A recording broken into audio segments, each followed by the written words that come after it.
Welcome to the G-SPAN network.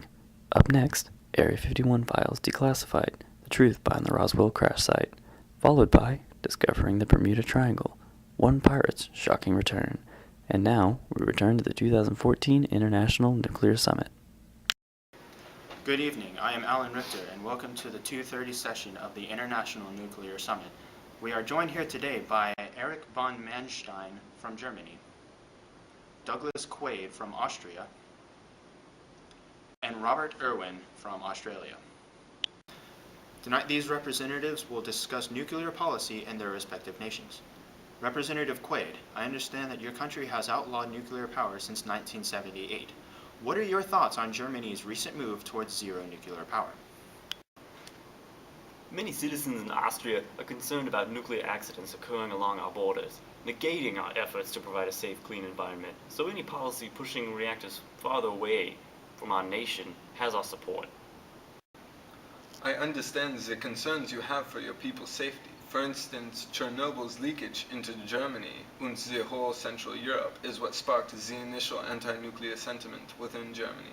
And it is no coincidence that the recent accident with Fukushima has pushed the German people towards major protests against nuclear energy and forced the government to reevaluate its previous nuclear extension plan. Mr. Irwin, I understand your current coalition government has been open to the possibility of nuclear power for quite some time. How has Fukushima affected this movement in your country?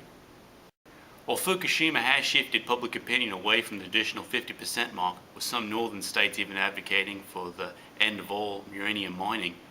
The Honourable Abbott's Department of Industry has issued a white paper advocating for SMR usage in some of our more rural states. Well, I would just like to say that my country was as well once divided on the issue of nuclear power. When Austria was voting for its outlaw, the ban on nuclear energy won by only 1%. However, events such as Chernobyl and Fukushima have shifted this opinion strongly in opposition of nuclear power. Germany is learning all too well the financial cost associated with expansion of nuclear power amid shifting public opinion.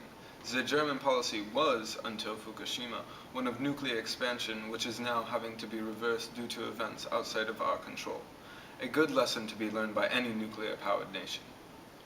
Well, public opinion is a very large factor in the decision for nuclear power. The coalition government believes that the advancements made in nuclear security make nuclear power less of a health and safety liability and more of a solution to a real energy crisis. If anyone on the panel would like to interject, what are some of the other reasons, that is to say non-nuclear accident reasons, for the opposition to nuclear power? The Austrian public believes that nuclear power has been, historically, a precursor to nuclear weapons development, and that they are strongly opposed to such events occurring within our nation. Germany is herself a proof against that theory. We used nuclear power for over 40 years without ever having thought about developing a weapons project. While we no longer wish to use it as a source of our energy, those reasons are related to the feasibility of other renewable resources in lieu of nuclear power. Well, I am sorry to say that we are out of time. I would like to thank Mr. von Manstein, Mr. Quaid, and Mr. Irwin for joining us today. We hope that we will see you at the annual nuclear banquet. Thank you for having us. G'day, mate. See you at the party, Richter.